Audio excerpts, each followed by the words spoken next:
Basically, I'm building instruments, composing a piece of music, then playing all the instruments' parts and clipping it into one final video. All things that I have never done before.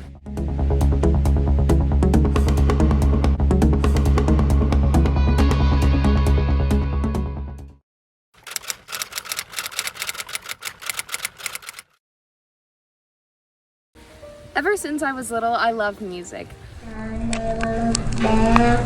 I was a pirate who was a wonder why we bother with love, it never lasts. I was in band 5th grade, of course, starting on the recorder, but eventually finding my passion in percussion.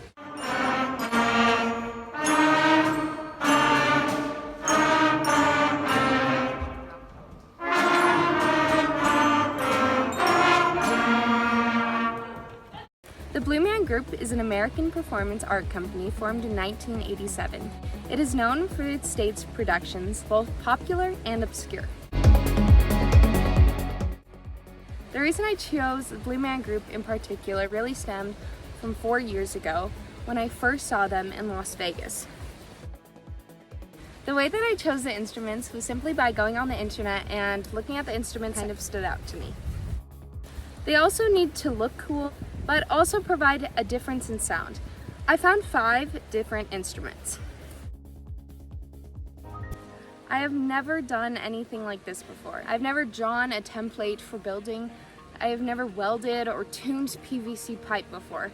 This project really caused me to step out of my comfort zone and at some points, kind of just winging it and hoping for the best. I definitely got lucky a few times. So without further ado, it was time for me to begin my project.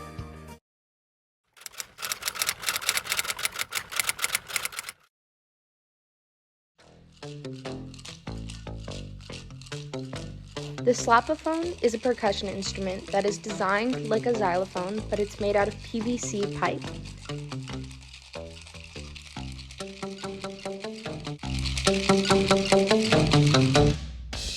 My approach to the slapophone was to first measure out all of the different pipes, paint them, glue them together, and then it was mostly just about assembly.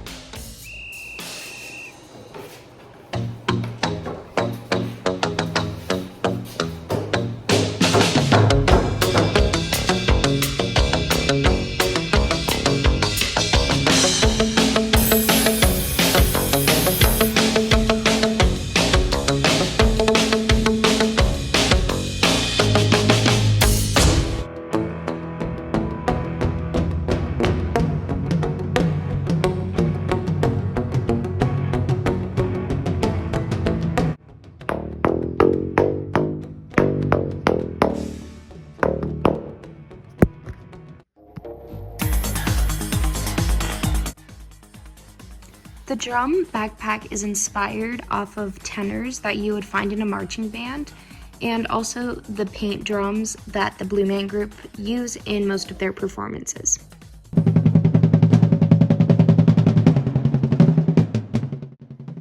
For this, I had to use a lot of old pieces and also make a few new drums out of buckets and different drum heads, as well as bend some conduit and pipe, and sort of put it all together to make it wearable and playable.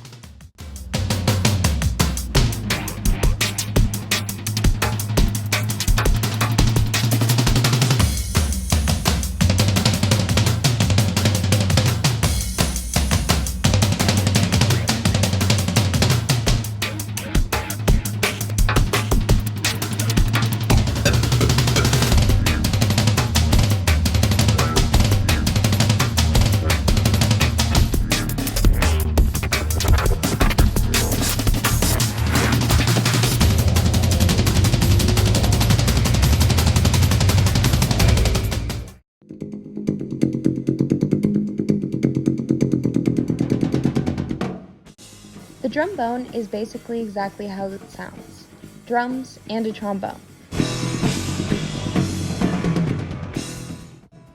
It's played by pulling the 4-inch pipe and the 3-inch pipe in and out of each other to create different notes, and then hitting one end of the part that has a placemat with a pair of drumsticks.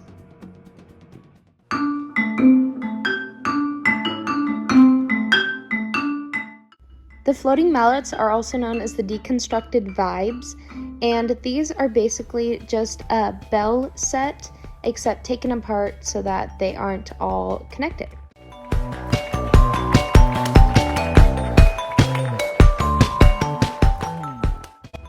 This was a really cool one to make because I had to take it all apart and then rebuild the entire structure of it. I didn't have a vibraphone that I could just take apart, so I decided that I would use my mallets that I had from 6th grade and kind of use that as a starting point on making it.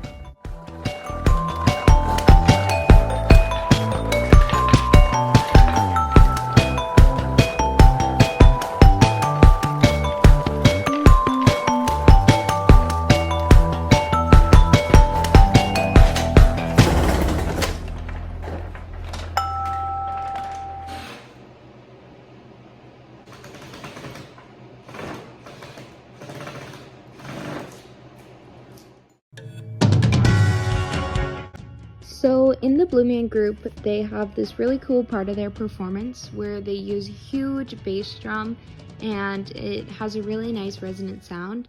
However, when I was building my senior project, I realized how pricey that would be if I tried to make such a large bass drum. So instead, I took inspiration from something that they do in their final acts of the show and create this modified bass drum.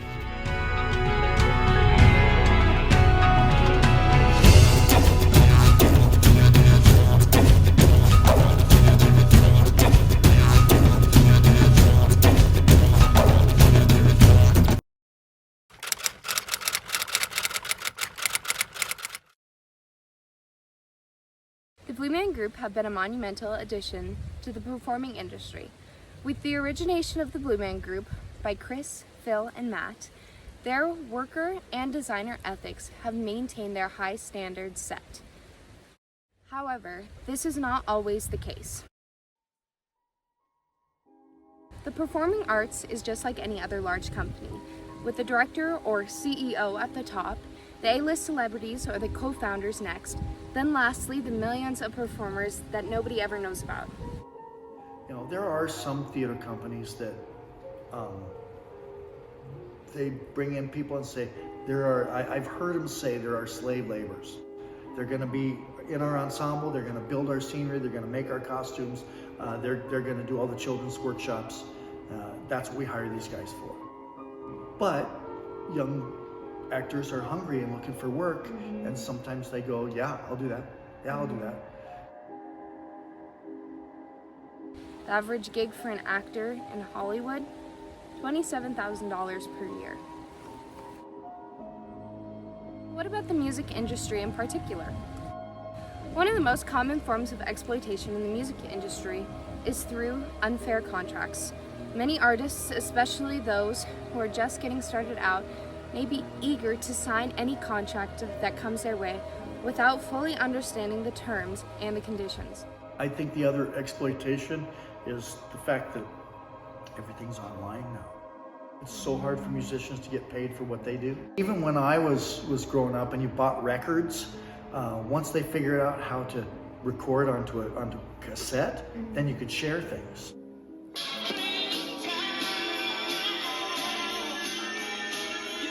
Why does something so big, something like this, happen and continue to happen in such a public industry? Power and money. To the workers, any amount of money is taken. That includes little to none. To be able to do what you want to do requires obedience. The problem cuts across various facets of the industry. The United States really is one big Hollywood industry, where unless you are in power and have money, you are exploited. Up to this point, everything was going very well. I had pretty much completed almost everything except for the composition part, which I didn't think would take me too long considering I had a whole month to do that. However, I needed inspiration for my composition. Then it hit me.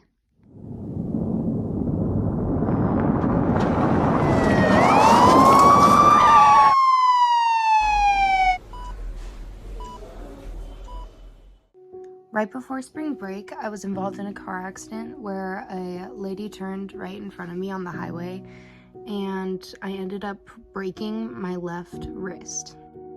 This was a major setback, to say the least, considering my entire project revolved around percussion instruments. So for the entire composition and performance part, I was in a cast.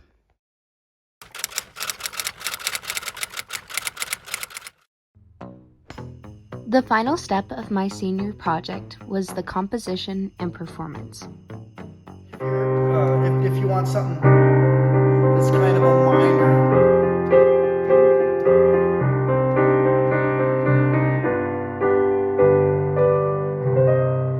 right? That's kind of got that minor. Versus if I played it in major.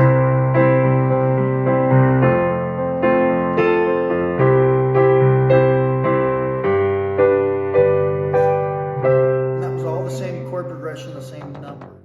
The great thing about composition is that the easiest way to compose a piece of music is to just sit down and write it, which is exactly what I did.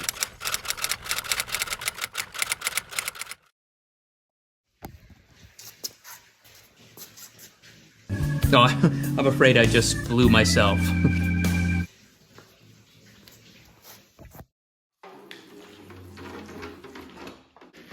Oh, yep, I got her.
I learn?